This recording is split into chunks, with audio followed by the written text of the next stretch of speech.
Salut tout le monde, bienvenue sur la chaîne pour une nouvelle vidéo. Écoutez, j'espère que vous allez bien.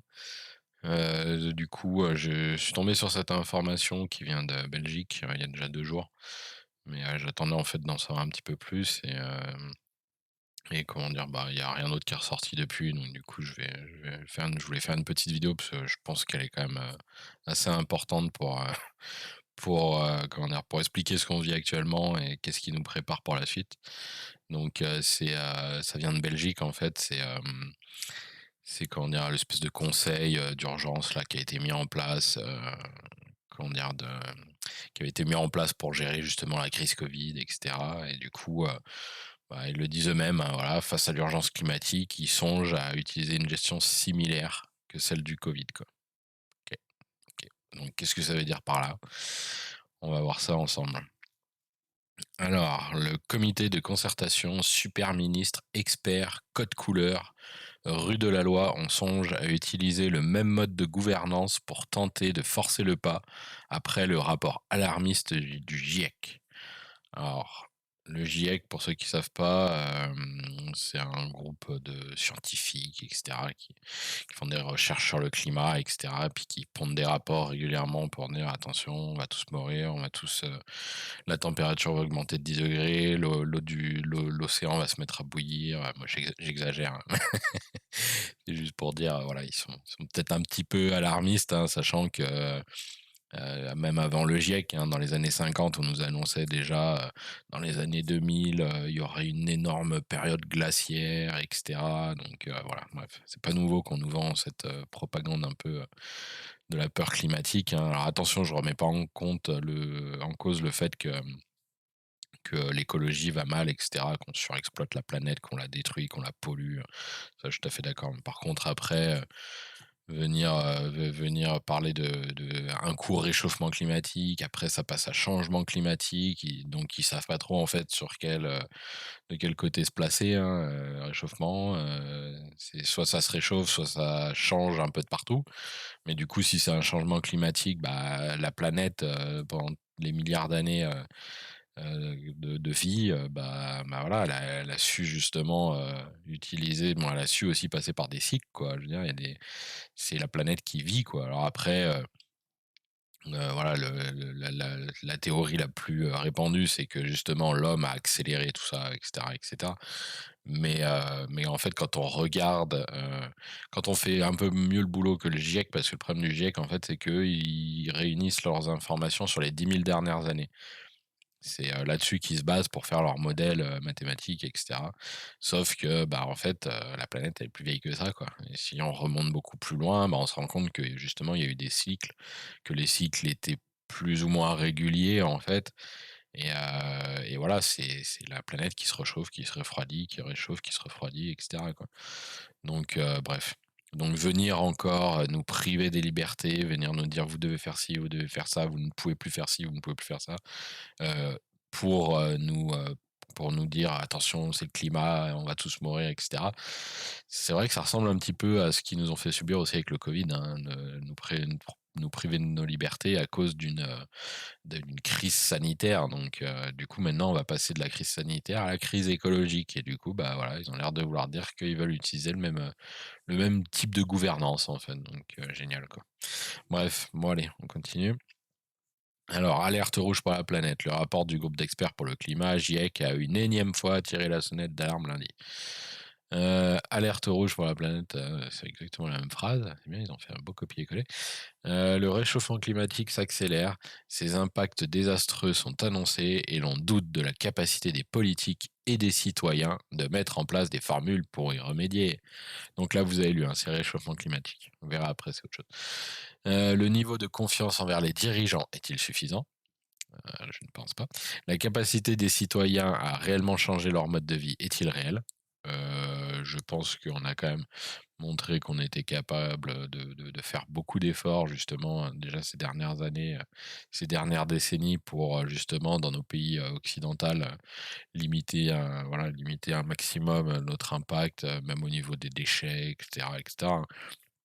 Attention, je dis que je dis pas que c'est parfait, hein, loin très, très, très loin de là, mais je veux dire, quand on va dans des pays, comme l'Inde et cetera, où en fait on voit des rivières qui sont des rivières de plastique en fait, voilà quoi. Je veux dire, nous aussi à une époque, je veux dire, les gens aussi balançaient leurs détritus un peu de partout et on a fini par changer quand même, donc enfin bref, allez, on continue. La capacité des citoyens, ça je l'ai dit, autant de questions parmi d'autres qui suscitent le scepticisme. Les premières réactions politiques ont témoigné d'une volonté d'agir, mais aussi de tensions politiques susceptibles de créer des blocages, notamment entre partisans et opposants du nucléaire. Ok, si vous voulez. Ce sera, parce qu'apparemment le nucléaire c'est la panacée. Les gens doivent accepter ça parce qu'il n'y a rien d'autre. Ce sera l'un des sujets épineux des mois à venir dans le domaine énergétique. Mais ce n'est là qu'un des aspects de la lutte contre le changement climatique. Donc on est passé du réchauffement au changement en 4-5 phrases, quoi. Rue de la Loi, on songe désormais à un modèle de type Covid pour gérer la crise et coordonner l'action en Belgique.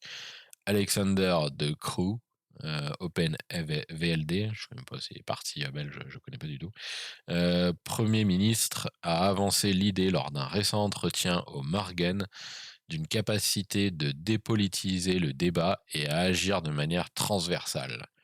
L'idée fait son chemin, selon le soir de ce mardi 11 août. Les leçons tirées de la crise sanitaire doivent servir dans la crise climatique. Ah bah ouais. Ce modèle de gestion permettrait de fédérer les énergies devant l'urgence, illustré chez nous par des inondations dramatiques du mois de juillet. Concrètement, un comité de concertation ad hoc pourrait réunir régulièrement tous les ministres concernés par la question et tenter d'accorder les violons. Les récentes tensions entre le NVA, à la tête du gouvernement flamand, et les écologistes témoins de cette nécessité. Un commissariat climat composé d'experts objectiverait les débats pour nourrir le Codeco, comme cela s'est fait pour le climat. Tiens donc, la Wallonie a précisément nommé un commissaire pour coordonner l'aide après les inondations. De même, l'IRM a déjà adopté les codes couleurs pour mettre en garde contre les risques météorologiques, comme on le fait aussi pour la qualité de l'air. Et puis bah, là, ils ne le disent pas, mais au final, c'est ce qu'ils ont fait aussi pour le Covid, avec les zones qui sont plus ou moins impactées par le Covid, etc. etc. Cela nécessiterait aussi un rôle moteur de la part d'une sorte de super ministre du climat, comme Frank van der Broek l'a joué en matière de santé. Zakia Katabi, écolo, devrait prendre cette place. En sachant que les arbitrages à faire seront délicats, n'a-t-elle pas présenté au printemps les différents scénarios pour faire face à ce changement climatique qui s'accélère?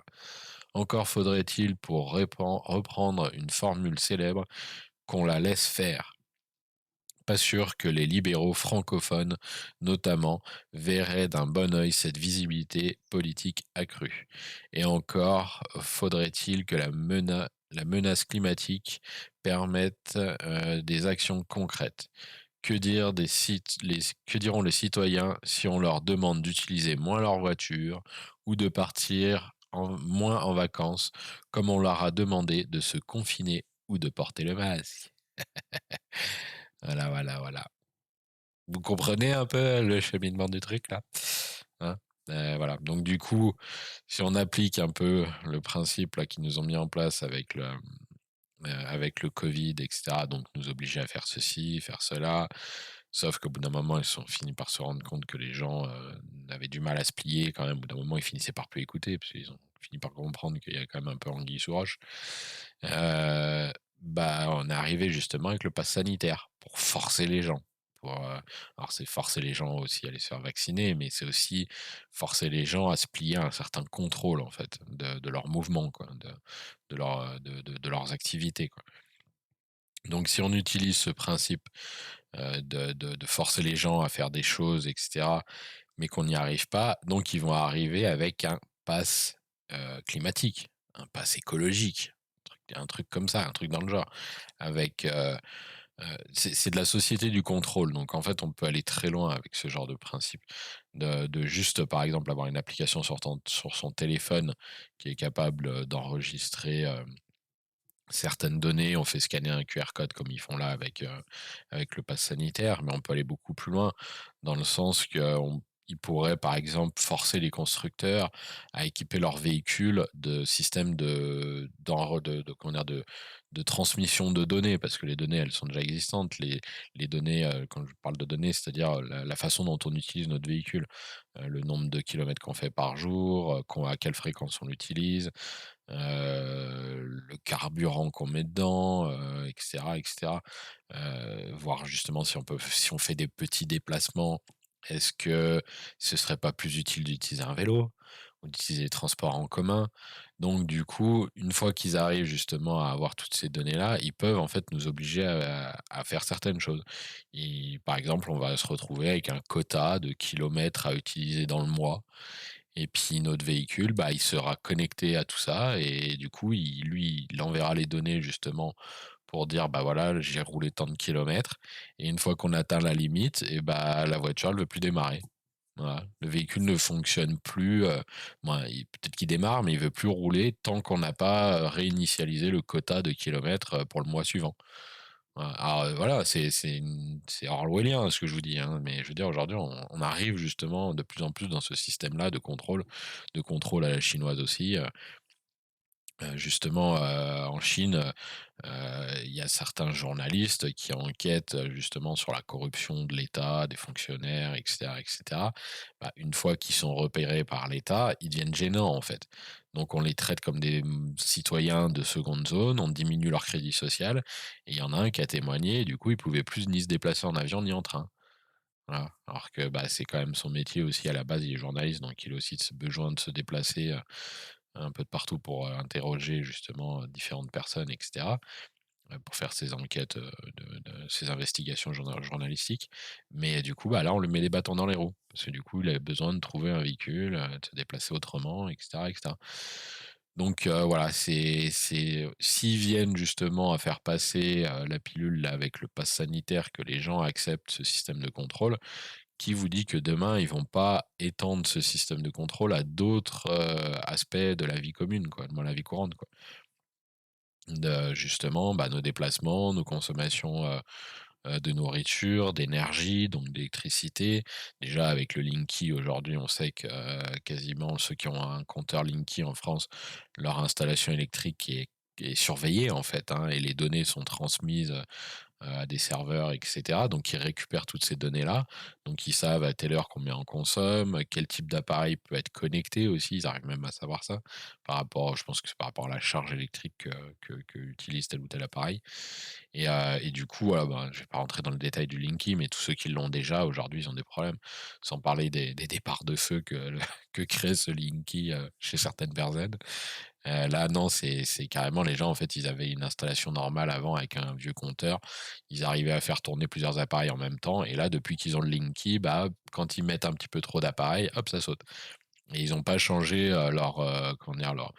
Leur capacité d'énergie, quoi. Quand on a un contrat chez EDF, quoi, on demande à avoir, tant d'énergie, procurée pour l'habitat, quoi et là, ils ont rien changé. Mais en fait, le Linky, bah, il voit qu'un petit peu: «Ah, vous consommez peut-être un peu trop là» et hop, du coup, il fait sauter. Ouais, il saute les plombs, quoi. Bref, encore une fois, ça, c'est le côté électrique, hein, mais après on peut aller plus loin, on peut essayer de se faire, aller, par exemple, sur la nourriture. Voir les gens qu'est-ce qu'ils consomment, comme, nourriture. Est-ce qu'ils consomment local? Est-ce qu'ils consomment des moins des est-ce qu'ils consomment aussi des produits de saison, par exemple? Parce que du coup, le fait de consommer des produits qui sont pas de saison et ben, ça a un impact aussi écologique. Donc du coup, bah, on vous empêche de consommer tel ou tel produit parce que on part du principe que les gens ne sont pas capables, en fait, de s'éduquer, pardon, par eux-mêmes, quoi. Donc déjà, à mon avis, on devrait plutôt se poser une question de: «Est-ce qu'on éduque bien les gens ou pas?» hein? Ce serait peut-être déjà ça, déjà la base, hein. Je dis pas d'aller, de lobotomiser les gamins avec, une idéologie, hein, mais simplement, bah, leur, transmettre des valeurs, communes à l'humanité et de respect et de comment dire? De ne pas justement, endommager, trop la planète et cetera. Même si ça a déjà été fait depuis quelques années, hein. En France, nous, ça fait déjà quelques années qu'à l'école, on les, comment dire? On les sensibilise un maximum là-dessus, quoi, au niveau de l'impact écologique, quoi. Mais, Après moi je pense que l'impact écologique, c'est quelque chose d'important, mais après aller jusqu'à parler du réchauffement climatique et de demander aux gens de plus utiliser leur voiture, de plus utiliser d'avion pour aller en vacances et cetera. Alors qu'à côté de ça, on a des énormes porte-conteneurs qui nous ramènent, des choses qui sont produits à l'autre bout du monde et qui consomment et qui polluent, comme, des millions et des millions de véhicules. Au bout d'un moment, le double discours, ça va quoi. Je veux dire les industriels, les grosses multinationales, elles ont le droit de continuer à polluer et faire leur train-train. Mais, par contre, nous, le citoyen lambda, on devrait, se plier à toutes les demandes, pour, heu, par rapport à l'écologie, quoi. Je veux dire, au bout d'un moment, il faut arrêter justement le 2 poids 2 mesures, quoi. C'est soit on fait tous un effort et que eux aussi changent leur modèle économique et essayent d'aller, vers autre chose de plus logique quoi, de mieux. Soit, et du coup on l'impose aussi aux citoyens quoi, mais pas par un système de contrôle, mais par un système d'éveil en fait, de conscience, que les gens prennent conscience qu'ils ont quand même un certain impact au niveau de la pollution et de la destruction de la planète quoi. C'est voilà, c'est des choses, qui à mon avis sont aussi importantes, hein. Je crache pas là-dessus, loin de là, hein, parce que moi aussi je suis bien conscient, habitant, dans une zone, justement touristique, on voit la différence entre les locaux qui, eux, savent justement, vivre, parce qu'on est dans un endroit un peu reculé, donc où il y a beaucoup de nature et cetera, donc ils savent justement respecter leur environnement en fait, hein, là où ils habitent, ne pas les polluer, ne pas aller balancer des trucs n'importe où. Bon après il y a quand même toujours quelques exceptions, mais la grande majorité fait attention. Par contre, comme je vous dis, je suis dans une zone touristique et je le vois. Quand, les touristes sont là, je le vois. Parce qu'une bonne partie d'entre eux qui arrivent avec leur façon de faire, je veux pas cracher sur toute une partie, des citoyens, hein, et cetera.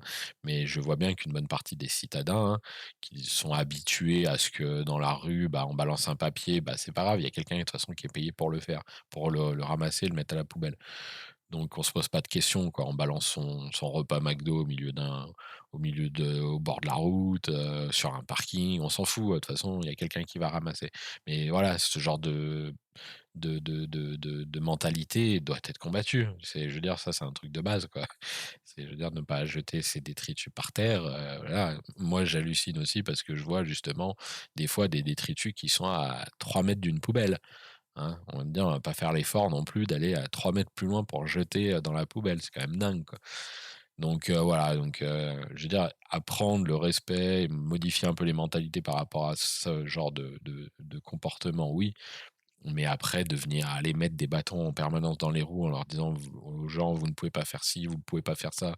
Par exemple, le coup de l'avion, de pas pouvoir aller, hem parce qu'après, à partir du moment où on est totalement fliqué, qu'on a un pass qui nous permette d'être suivi en permanence, de savoir ce qu'on fait, où est-ce qu'on va, et cetera, bah, on va savoir, par exemple, à quelle fréquence on utilise l'avion.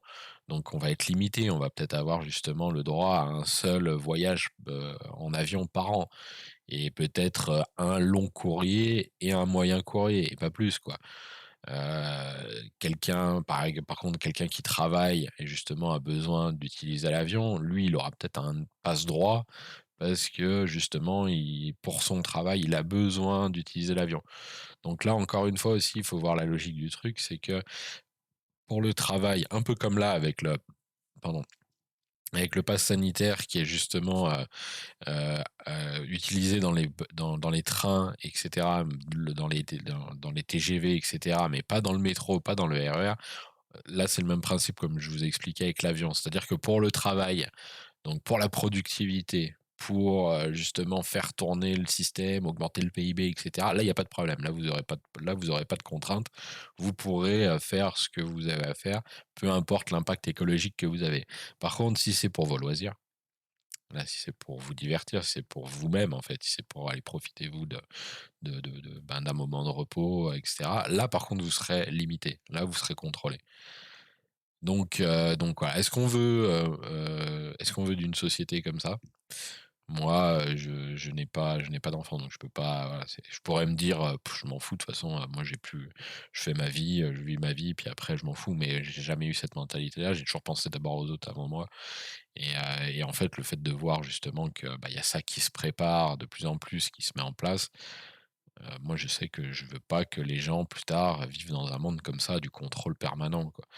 Leur faire prendre conscience des choses pour qu'ils arrêtent les mauvais comportements, oui, mais les forcer comme ils le font là, justement, avec le pass sanitaire pour forcer les gens à se plier à la vaccination, parce que ce n'est ni plus ni moins que ça. Ils peuvent nous dire, tous les journalistes, tous les chroniqueurs, nous dire que: «Mais il y a pas besoin du pass, c'est, uniquement, pardon, pas besoin du vaccin, c'est pas un passe vaccinal, on peut faire un test PCR et blablabla et blablabla».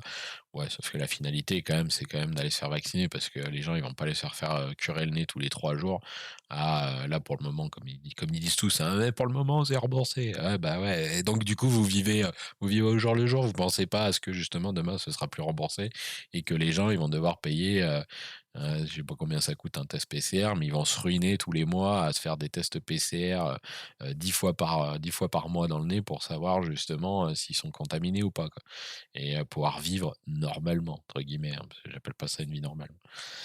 Bref, voilà, moi je voulais justement, donc comme je dis, vous partager cet article qui me paraît quand même assez important parce que ça montre la mentalité de ces fameuses élites, hein, qui gouvernent encore le système actuellement et qui, voilà, bah, qui justement essayent de contrôler un maximum, et nous imposer encore toujours plus de choses, et qu'on aura, bah, de moins en moins notre mot à dire, quoi.